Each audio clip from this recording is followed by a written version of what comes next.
Not too long ago on the streaming channel, we played through a retro-styled indie platformer called Code Bunny thanks to the devs sending over a key. And with it finally releasing on Steam, I felt this would be a pretty good time to break down the good and the bad about this rather fun little $10 title that has been growing a fairly decent following over on itch.io for a bit over a year. Now, to set expectations, this is a stage-based action platformer with story sprinkled in between to set the motives. So, once you've exhausted the stories of both characters, the main replayability is going to be things such as the built-in speedrunning mode and the yet-to-be-released boss rush mode, with the story being something you'll mostly engage with to look at the perspectives of both characters and the impact of their choices.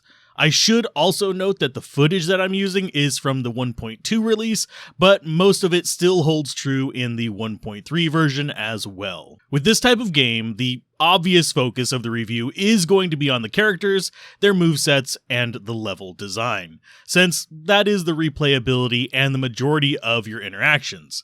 But before we take the deep dive into those, I want to touch on the more aesthetic choices that I wager other detailed reviews will ignore, such as graphics, music, and story. Visually, this game gets pretty close to the Super Nintendo look, albeit with a slightly more pastel palette overall, with a few splashes of non-pastels, such as dark blues or acidic yellows, for accentuation and focus purposes.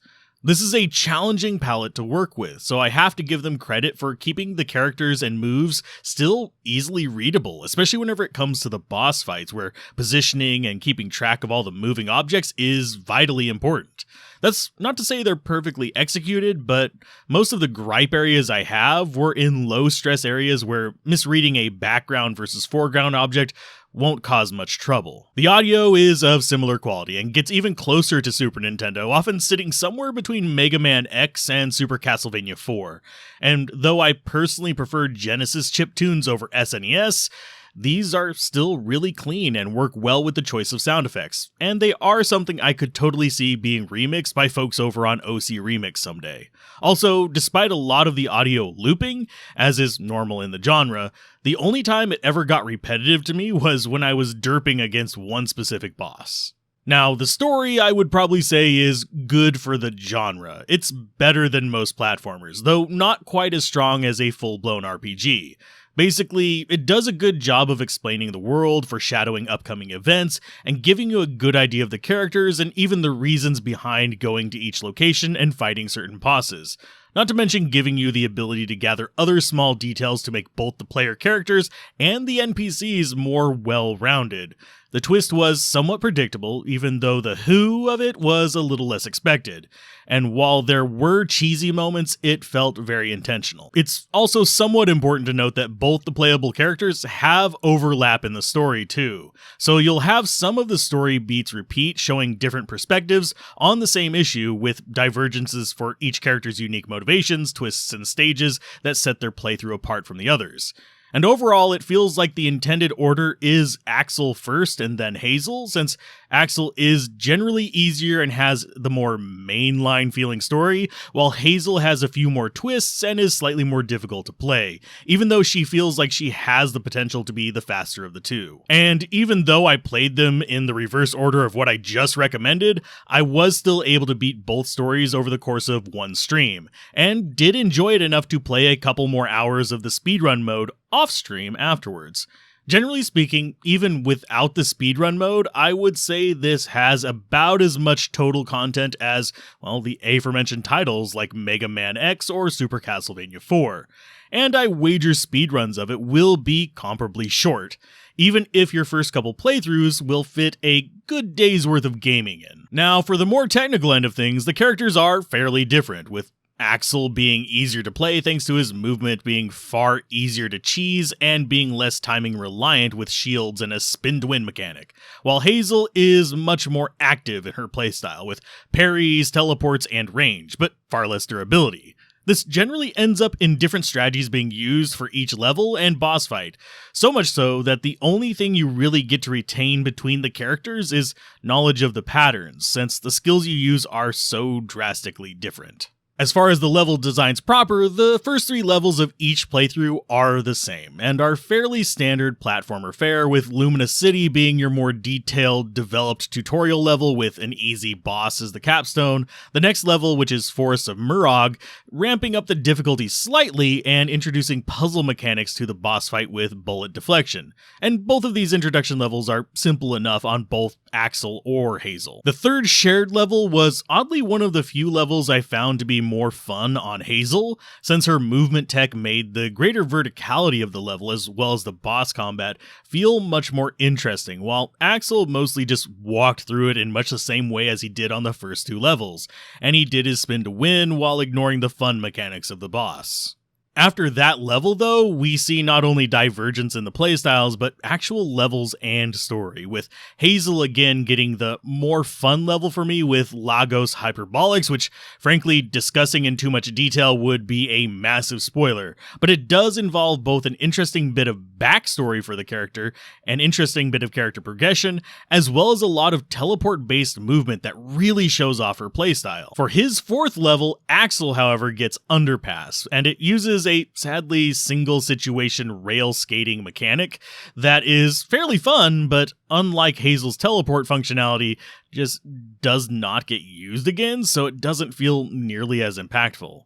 That said, we do get more of Axel's story, and again, some spoiler bait that I'll leave for you to either play through for or watch the stream VOD of. After that, though, the characters reconverge in the 5th level, Wonderland, which is a half and half level, starting out similarly between both characters and using teleport cannon mechanics, that for some reason lost favor after the Super Nintendo era.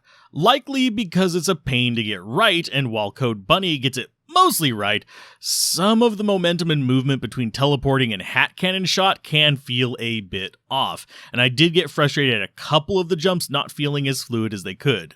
They weren't impossible or even that bad, but rather just occasionally didn't fit how I personally was moving at the time. Now, the reason this is a half and half level is the second half of the level, after a boss fight that was super easy on Axel and late game Hollow Knight difficulty on Hazel, splits between the characters and delves into their memories.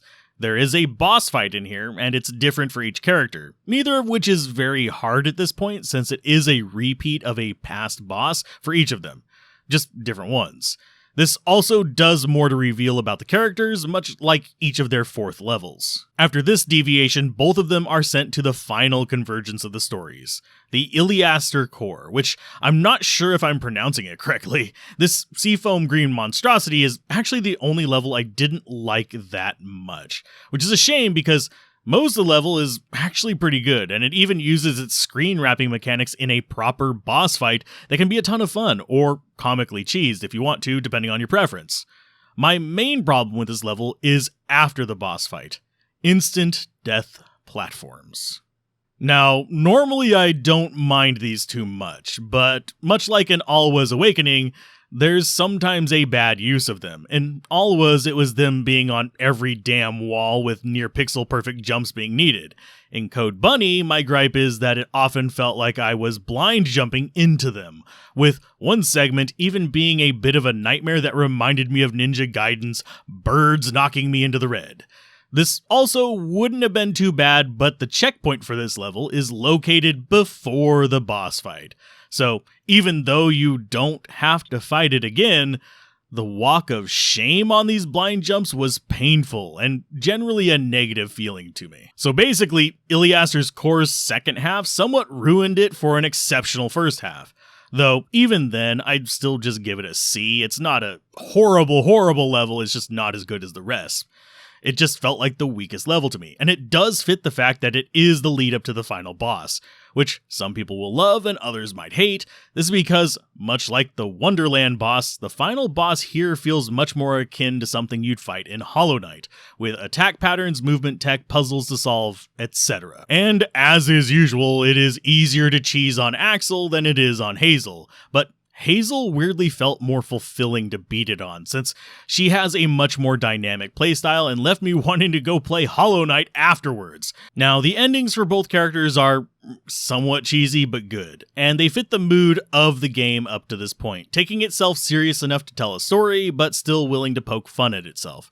I would love to see the devs of this dive into a more complex format, or even just a longer title, since there's a lot of good to be played with here, and I think they could make a pretty good jump into the Metroidvania genre after this if they put the effort towards it. And all in all, I had fun with this. It's a bit on the fence for $10 in my opinion due to the shorter length, but if you like speedrunning and challenge modes, it will definitely be worth it.